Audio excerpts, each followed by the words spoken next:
What if Africa had to choose between two futures, relying on its own resources or joining forces with global giants? At a tense fictional summit, this very debate erupted between Nigerian President Bola Tinubu and Burkina Faso's Ibrahim Traoré.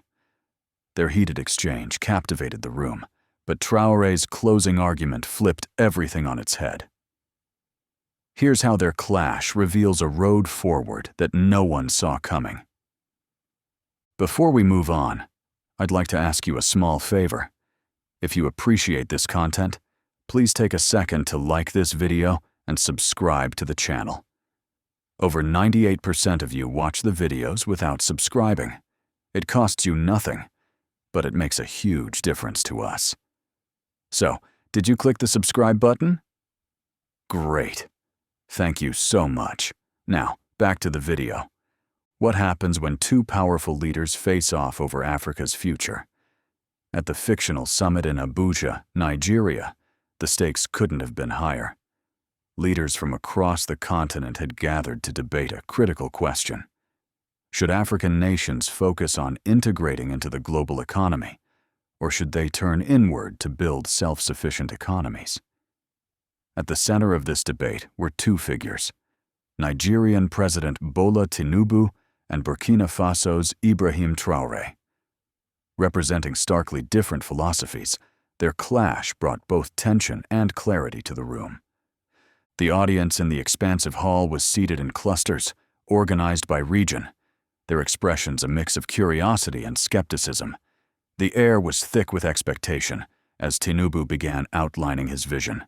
He spoke confidently about the benefits of Africa, taking full advantage of international partnerships. In his view, economic integration and deeper ties with global markets were non-negotiable. According to Tinubu, such alliances would not only open the door to critical investments, but also help African nations leverage the immense wealth of their natural and human resources. For him, the idea of self-reliance, while noble, was too narrow an approach for a continent with such extraordinary potential. But his words also alluded to concerns. Tinubu warned that choosing self-reliance over integration might lead to regional isolation. He argued that such isolation could strip Africa of the chance to secure its place as a major player on the international stage. He gestured to recent examples of collaborative endeavors in agriculture and infrastructure, projects that only came to life because of partnerships with international organizations. To Tinubu, the lesson was clear. Taking Africa out of the global equation risked falling behind. Then came a shift in the energy of the room. Traoré, a younger and less conventional leader, rose to respond. Unlike Tinubu's polished delivery, his address carried a directness that felt urgent. Traoré was firm in his view that self-reliance wasn't a retreat into isolation, but a necessary step for independence. He argued that Burkina Faso must first strengthen its own economy before engaging global players.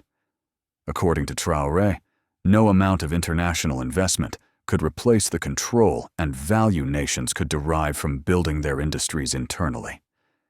Traoré pointed to his nation's policies as evidence. Burkina Faso had begun prioritizing local agricultural initiatives over imported alternatives, nurturing homegrown production that catered to its needs. Additionally, he highlighted targeted investment in the country's youth, training programs that prepared them to lead industries rather than rely on foreign expertise. These moves, he said, were not about turning away from the world, but about ensuring that his country's future would be secured on its own terms. A small murmur spread across the room as Traoré continued. His presentation of Burkina Faso's strategy contrasted sharply with Tinubu's vision of international connectivity. Tinubu wanted to pave access roads to the global economy. Traoré wanted to strengthen Africa's foundations first. Tinubu's focus leaned toward negotiating deals that involved multinational companies pouring resources into the continent.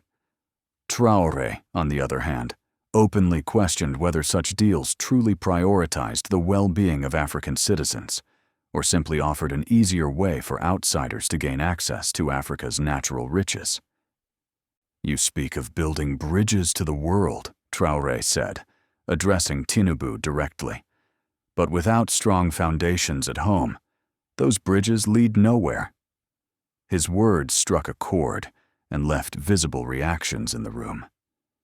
Some delegates nodded in agreement, while others exchanged skeptical glances. Leaders across the continent couldn't help but weigh his argument against Tinubu's, recognizing within them a reflection of their own national struggles. The divide wasn't just philosophical, it was deeply practical. Tinubu represented nations that already had the infrastructure and international ties to implement collaborative projects. Meanwhile, Traoré's position echoed the challenges nations like Burkina Faso faced, where resources were abundant, but frameworks to benefit from them were not. Traoré's blunt focus on protecting Africa's natural wealth struck a nerve, especially as he brought up cases where multinational agreements had left countries heavily indebted while extracting their riches. With the room visibly split, Traoré's rebuttal delivered its final punch. "True independence cannot be handed to us through partnerships," he said. "It has to be built from within, through resilience and self-reliance." As those words hung in the air, Tinubu sat quietly, his expression unreadable. The moment served as a stunning pause. For a leader as seasoned as Tinubu, who had long advocated for cooperative strategies, acknowledging the power in Traoré's words seemed inevitable. From one side of the room, light applause began, slowly gathering momentum. As the tension softened, the stakes only seemed to grow. The leaders in attendance found themselves studying not just the words, but the demeanor of the two men, dividing themselves between the arguments laid out by Tinubu and Traoré. For some, Tinubu's vision carried the promise of progress that Africa couldn't afford to miss. For others, Traoré's demand for sovereignty over resources was a wake-up call, an urgent plea to rewrite Africa's relationship with the outside world. The brief quiet that followed Traoré's closing remarks gave way to hushed discussions among delegates. Tinubu, seated back, appeared to weigh his next words, though he remained quiet for the moment. Something in the room had changed, and while everyone waited to see what would follow, one thing was certain. This debate was about far more than two leaders. It was about the future of an entire continent. What could make a seasoned leader like Tinubu visibly unsettled? As the conference reached its peak, all eyes turned to the young and resolute Ibrahim Traoré. Stepping up to address the room, he paused for a moment, surveying the crowd. The tension in the air was palpable. Delegates shifted in their seats, waiting for him to speak. Unlike Tinubu's earlier address, which focused on Africa's need to connect with global markets, Traoré's approach promised something far less conventional and far more provocative. From the beginning, Traoré's words carried a gravity that immediately commanded attention. He began by laying bare the problem as he saw it. Africa's vast wealth of natural resources had, for too long, benefited foreign powers more than its own people. History teaches us that blindly trusting the promises of other countries often leads to exploitation, he stated, his voice steady yet firm. His critique of multinational corporations wasn't vague. It was pointed and direct. He outlined their track record in Africa, how they extracted resources, left environmental destruction in their wake, and funneled the profits away while local economies struggled to grow. In each example, his case grew stronger, and murmurs rippled through the audience. Some delegates nodded in quiet agreement with his words, while others exchanged skeptical glances. At the head of the Nigerian delegation, Tinubu sat forward in his chair, his usually composed expression strained. Traoré's speech was cutting through the air, and it was clear not everyone was comfortable with it. Tinubu's advisor, Amina Sow, leaned towards him, whispering as his stare grew sharper. It was rare to see him stay so silent during a discussion of this scale. Across from him, Traoré continued, undeterred by the unease in the room. "We are learning to trust ourselves," Traoré said, his tone unflinching. "And perhaps it's time for Nigeria to also reconsider its own dependencies." As the words landed, the room stilled. Even the faintest sounds, a cough, the shuffle of papers, seemed louder in the silence that followed. It wasn't just a rebuttal of Tinubu's earlier points. It was a challenge to the entire premise of relying on external powers for progress. Yet, Traoré didn't stop there. He moved on to outline a plan for what real self-reliance could look like. With examples rooted in his own policies in Burkina Faso, he described a vision based on investment in local industries. Agriculture was a central pillar of his argument. He explained how prioritizing domestic food production had begun reducing dependence on costly imports while simultaneously creating jobs. Empowerment of the youth was another key piece. He detailed new programs in education and vocational training that were preparing young people to lead industries rather than depend on foreign expertise. Every point he made came back to one central idea. Self-reliance wasn't just a slogan, it was a strategy. "We are laying foundations," Traoré continued, projecting his voice to reach even the most skeptical ears in the room. "We are investing in our youth, in our agriculture, in our local industries. And if that means saying no to multinational corporations that have exploited us for decades, then so be it." The clarity in his tone made it impossible to dismiss his message.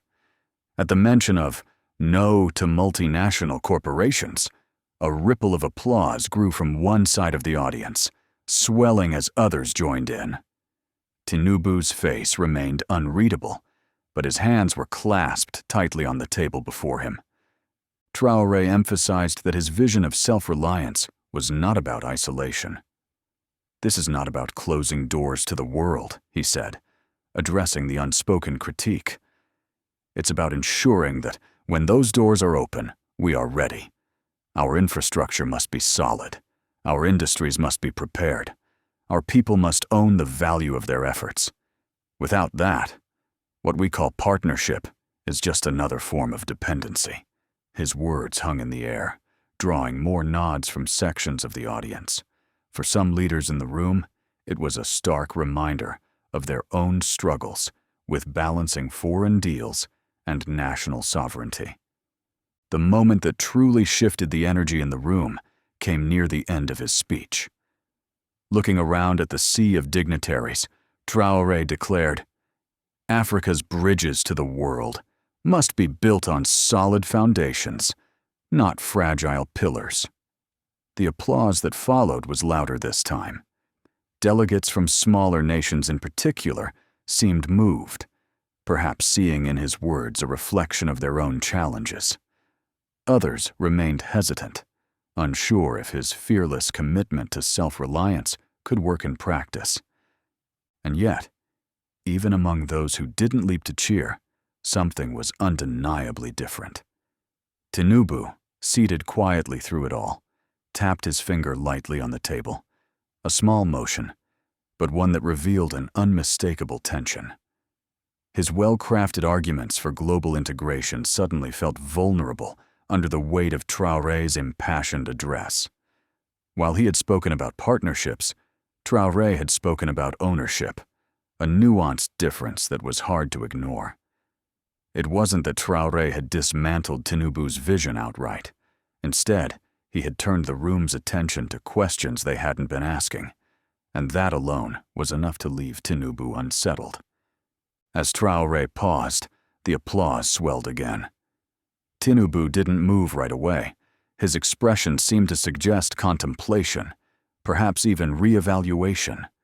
There was no immediate response, and for a brief moment, all eyes lingered on Tinubu, now left with words unspoken.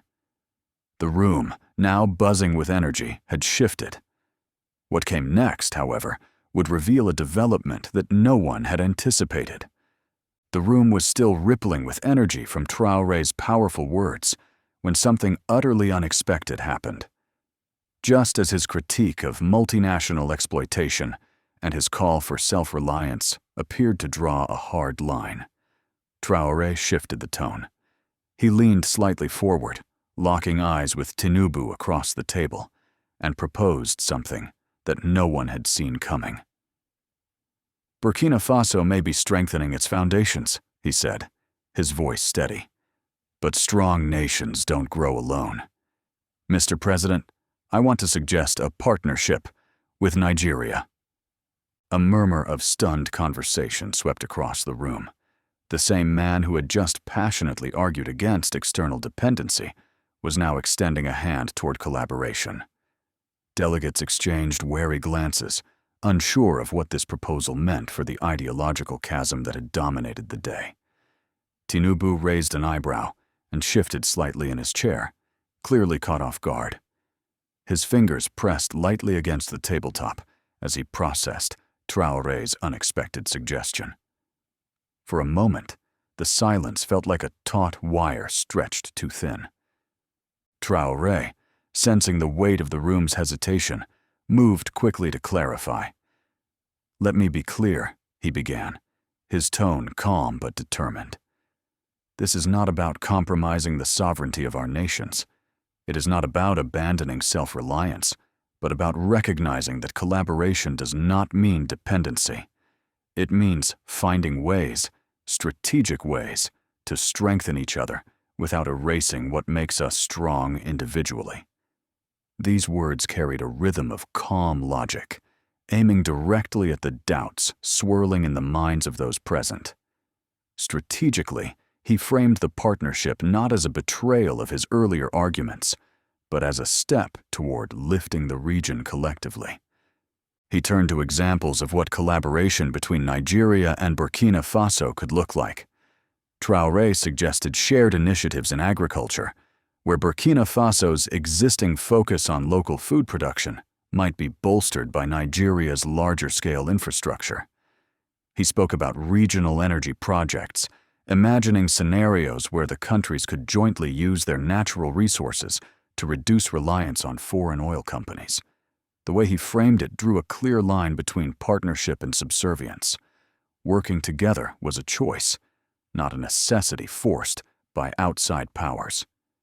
The shift in the room's energy was subtle but undeniable. Heads that had been tilted in skepticism now leaned forward slightly in interest. Some tapped their pens against notepads, scribbling down thoughts as they listened. Tinubu, however, remained visibly reserved, his expression carefully measured. He let Traoré speak, but his silence was its own statement. Delegates from other nations watched him closely, wondering how he, a firm advocate of global integration, would navigate this surprising turn. When Tinubu finally rose to speak, the room seemed to hold its breath.